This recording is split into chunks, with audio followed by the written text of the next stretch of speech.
میں ایونٹ ضرور ہوسٹ کرتا ہوں لیکن غلاظت کو پروموٹ نہیں کرتا۔ السلام علیکم ناظرین، میں ہوں ہیرا ڈار اور آپ دیکھ رہے ہیں پی فار پاکستان۔ آج کی سٹوری میں آپ کو اسلام آباد کے ایک ایسے نوجوان کے بارے میں بتاؤں گی جو ہر سال 14 فروری یعنی ویلنٹائنز ڈے پر مفت قرآن پاک بانٹتا ہے، یا یوں کہہ لیجئے کہ ہر سال ویلنٹائنز ڈے پر قرآن پاک کو تحفے کے طور پر دیتا ہے۔ جی ہاں ناظرین، میں بات کر رہی ہوں علی بلوچ کی۔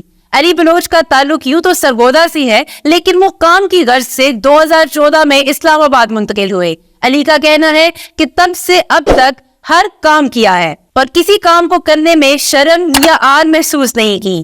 علی بلوچ کہتے ہیں کہ انہوں نے سائیکل پر رتی بھی بیچی ہے، فیکٹری میں بھی کام کیا، لوڈنگ ان لوڈنگ کی، ہوٹلز میں ویٹر بھی رہے اور برتن بھی دھوتے رہے، اور آج ایونٹ ہوسٹ کرتے ہیں۔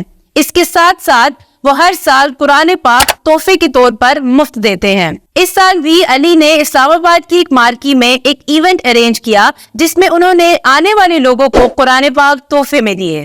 علی کا کہنا ہے کہ اس کام کا آغاز انہوں نے 5 سال پہلے کیا تھا۔ انہیں ایک کال موصول ہوتی ہے جس پر انہیں ایک ایونٹ ہوسٹ کرنے کے لیے کہا جاتا ہے۔ وہ ایونٹ ویلنٹائنز ڈے کے حوالے سے تھا۔ علی نے معذرت کرتے ہوئے کہا کہ میں ایونٹ ضرور ہوسٹ کرتا ہوں لیکن غلاظت کو پروموٹ نہیں کرتا۔ اس پر محترمہ نے انہیں آگے سے جواب دیا کہ بھائی اگر آپ اتنے ہی اچھے ہیں تو قرآن بانٹنا شروع کر دیں۔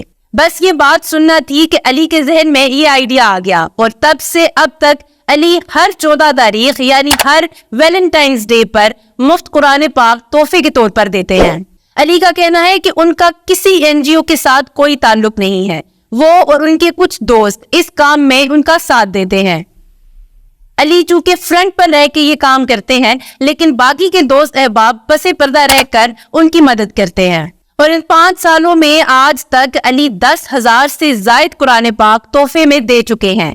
وہ کہتے ہیں کہ اس کام کے آغاز میں مشکلات کا سامنا کرنا پڑا، 2 سال کافی مشکل رہے، لیکن اس کے بعد اللہ کی رحمت رہی اور میرے پاس آج دنیا کی ہر نعمت موجود ہے۔ جہاں پوری دنیا ویلنٹائن ڈے کا انتظار کر رہی ہوتی ہے، وہیں علی بلوچ قرآن پاک کو تحفے میں دینے کے لیے 14 فروری کا انتظار کر رہے ہوتے ہیں۔ ہمارے معاشرے میں بہت سی برائیاں عام ہیں، وہاں علی کا یہ قدم اندھیرے میں چراغ کے برابر ہے۔ مزید ویڈیوز کے لیے دیکھتے رہیے پی فار پاکستان۔